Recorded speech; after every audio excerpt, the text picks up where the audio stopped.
تو اس پر کہا ابو اسحاق سریری ایک ذلت تو مسلمانوں کو اس دن نصیب ہوئی کہ نواسہ رسول زہر سے شہید کیا گیا اور اس کے مرنے پر یہ کہا گیا کہ اس کا مرنا کوئی افسوسناک بات ہے، وہ تو آگ کا گہرا تھا تو بتا دیا گیا. کسی کو اس میں شک شبہ نہ، میں تاریخ کا حوالہ نہیں دوں گا، یہ ابن اسیر وغیرہ سب ناقل ہے حدیث کی کتاب میں. اب کہوں گا کہ ان کو پرکھ کر دیکھ لو، اگر ضعیف ہے میرے منہ پر مارو. کچھ خدا کا خوف کرو.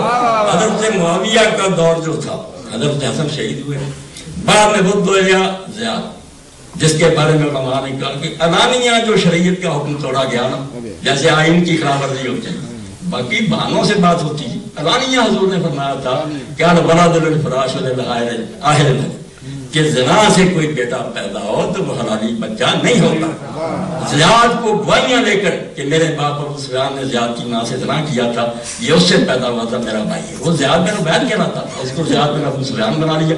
اور اس نے اس کی اولاد نے جو خدمت کر کی کربلا بھی پیدا اپنے زیاد اولاد نے زیاد کو حرامی کو بھائی بنایا. اور اس پر صحابہ کرام نے صحیح مسلم اور بخاری دیکھے، صحابہ سے پوچھا ابو بکر رضی اللہ عنہ سے، صاحب نبی نے تم نے رسول اللہ سے سنا نہیں کہ جو باپ بدلے اللہ نے اس پر جنت حرام کر دی، یہ کیا ہو رہا؟ انہوں نے کہا یار کیا کریں، بس یہ یزید کا دور نہیں، یہ حضرت معاویہ کا دور، زیاد کو بھائی بنایا گیا. اور تیسری بات یہ کہی گئی حضرت حضرت نبی جن کا بھی واقعہ سنایا کہ بیچاروں کو علی پر لعنت نہ کرنے کے باعث اور نماز دیر سے پڑھنے کے باعث قتل کیا گیا. 3 واقعات بنائے کہ مسلمان تو اسے نہیں دلیل ہو گئے کہ کوئی بس میں نہ رہا، حکومت کا جبر اتنا بڑھ گیا کہ علانیہ دین کے خلاف ہو رہا، کر کچھ نہیں سکے. اور ان لوگوں نے ایسی حدیثیں پھیلانی شروع کر دی. امام ابن حجر کی فتح الباری دیکھیں، یہ حسین خون نہ دیتا علیہ السلام تو یقین جانا یہ دین بن رہتا.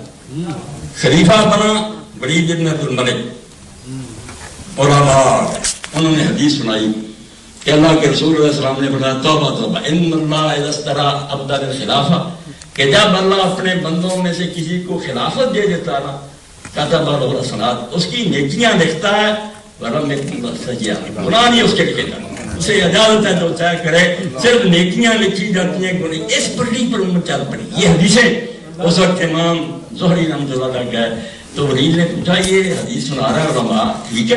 انہوں نے کہا پھر قرآن کہتا ہے سورہ صاد میں یا داؤد انا جعلناک خلیفۃ، آپ بڑے ہیں یا داؤد علیہ السلام بڑے تھے؟ ولید سے پوچھا، اس نے کہا وہ تو نبی. اللہ نے کہا داؤد ہم نے تجھے حکومت دی ہے، فاحکم بین الناس بالحق، لوگوں کے درمیان حق کے ساتھ فیصلے کرنا، ولا تتبع الہویٰ، اپنی مرضی کی باتیں نہ کرنا، فیضلک عن سبیل اللہ، اپنی خواہش نفس تجھے گمراہ کر دے. نبی کو کہہ رہا تم کون ہو کہ تمہارے گناہ نہیں لکھے گا؟ تو اس نے کہا ان لوگوں پر لعنت ہو، یہ ہم نے گمراہ کرنے کو. اس وقت ایسا دین کرنا شروع کر دیا، مگر وہ اسی لیے باطل قرار پا گیا کہ اگر یہ بات ہے نا کہ خلیفے جو ہیں ان کو استثناء حاصل ہے تو حسین نے خون کیوں پھر دیا، واسطہ رسول نے جان کیوں دی؟ یہ جھوٹ بولتے ہیں. اور اسی طرح لوگوں نے یہ بھی بات کہی، امام ابن حجر لکھتے ہیں، ایک بنی امیہ کے حاکم نے کہا قرآن نے تمہیں ہماری اطاعت کا حکم نہیں دیا، ہم جو چاہے کریں، انہوں نے ہمارے ملک میں قرآن کہتا. انہوں نے کہا یہ اس سے آگے تمہارا یہ اختیار جو ہے نا یہ چھین لیا گیا. فَإِن تَنَازَعْتُمْ فِي شَيْءٍ فَرُدُّوهُ إِلَى اللَّهِ وَالرَّسُولِ، کہ اگر حکومت کا لوگوں کا جھگڑا ہو جائے تو فیصلہ اللہ رسول نے کرنا ہے، وہاں تک ہی تمہاری اطاعت ہے جب تم اللہ رسول کے تابع کر رہو، ورنہ نہیں. یہ میں مثالیں دے رہا ہوں کہ حضرت معاویہ کا دور اور بعد میں آنے والا دور، اس کو پڑھیں حدیثوں کی روشنی میں. بالکل ہمارے پاس ایک نیا اسلام ہوتا، اور ہی حدیثیں ہوتی، اور ہی دین ہوتا. یہ حسین علیہ السلام کی بات ہے، کہتے ہیں علامہ اقبال جب حکومت نے قرآن سے رشتہ توڑا اور آزادی کے گلے میں زہر کے قطرے کہ بولنے نہیں گیا، جو بولے گا سر اڑا دیا جائے گا. یہی ولید بن عبد الملک جب حکومت پر آیا، جمعہ اس نے بہت لمبا کر لیا. ایک تابعی جس کا امام ابن حجر نے علیہ صاحب ذکر، اس نے بیچارے نے کہا کوئی نیا دین تو حضور کے پاس نازل نہیں ہوا، یہ نماز کا کوئی وقت ہے؟ اس کا جواب زبان سے بھی نہیں دیا. سپاہی اٹھے، محل کے اندر لے گئے، اس کا سر قلم کر کے مسجد میں پھینک دیا کہ بولو جس نے بولو.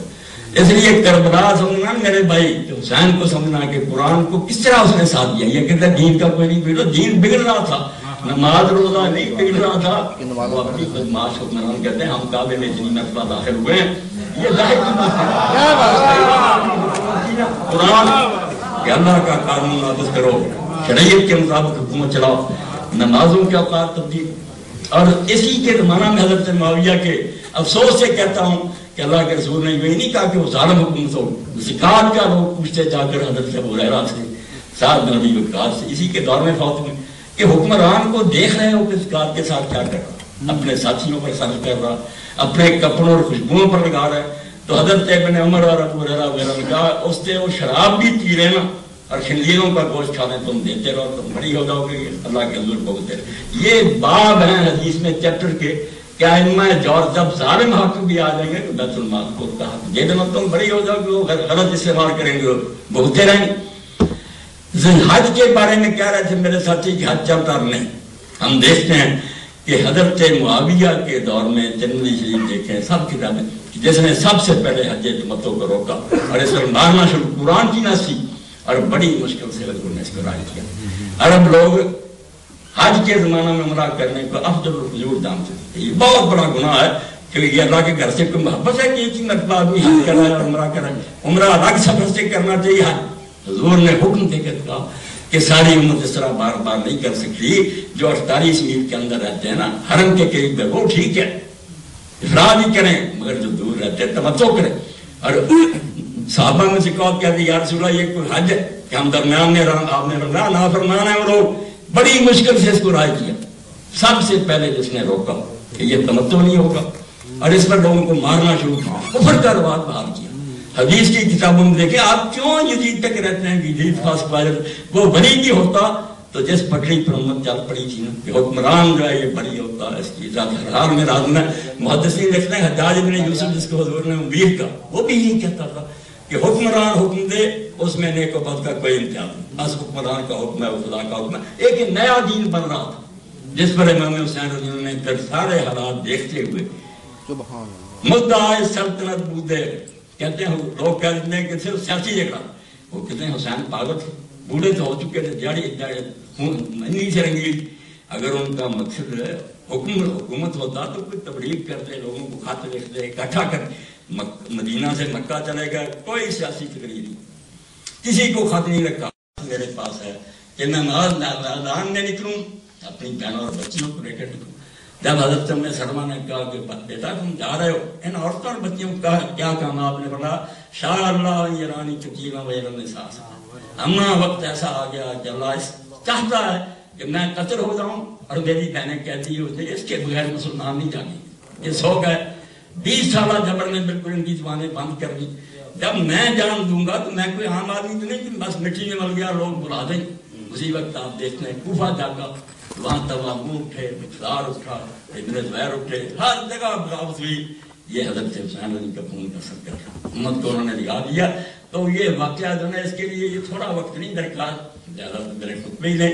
جب تک پوری تفصیل سے حدیثوں کی روشنی میں آپ نہیں نہ سمجھیں گے کہ خلافت جانے کے بعد ملوکیت نے اسلام کے ساتھ کیا مذاق کیا اور بعد میں آنے والوں نے دین کے ساتھ کیا ٹھٹا کیا. ایک اشارہ کرنے کے اسلام پھر اس طرح مظلوم ہو گیا کہ ولید بن یزید بن عبد الملک تک خلیفہ بنا. اس نے علانیہ قرآن مجید کو ٹھوکریں لگائیں، ایک خیمہ بنایا، حج کا ارادہ کیا کہ کعبے کے سائز کے اوپر میں لگاؤں گا، وہاں میرے امیر وزیر بیٹھیں گے، ساتھ شراب کے مٹکے سے شام تھے، گانے والی ناچنے کعبہ کی چھت پر. وہاں جا کر لوگوں نے سمجھا کر کرے گا بوٹیاں تیری اٹھنے بعد آ گیا، مگر زندگی الحاد میں زند کرنے کفر میں گزری، اللہ رسول کا مذاق اڑاتا رہا. ادھر چل پڑے تھے لوگ، اپنے خون سے اس کو روک نہیں سکا، ڈارا تھا چل. مگر دین میں یہ بات واضح ہو گئی کہ بے شک یہ جو کرتے رہیں یہ اسلام نہیں ہے، اسلام کے خلاف ہے. اسلام وہ ہے جو اللہ کی کتاب میں ہے، ان کا عمل جو اس کے ذمہ دار یہ ہے، اللہ کا دین ان کا ذمہ دار نہیں ہے. وآخر دعوانا الحمدللہ رب العالمین. اگر پھر موقع کبھی ملا یہ آپ فیصلہ باد آئیں سن لیں، جس کو حوالہ درکار و حدیث کی کتابوں سے مسئلہ ہے.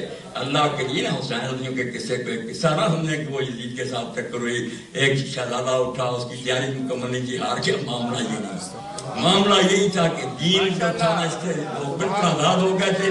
اور امام حسین رضی کے خون کے بغیر لوگوں کو سمجھ نہیں آ سکتی تھی کہ مسلمان جو کر رہے ہیں یہ غلط ہے. سچ وہ ہے جو اللہ کی کتاب میں. اللہ کا لاکھوں لاکھ درود اور سلام آپ پر اور آپ کی آل اطہار پر، آپ کے نیک اصحاب پر. وآخر دعوانا الحمدللہ.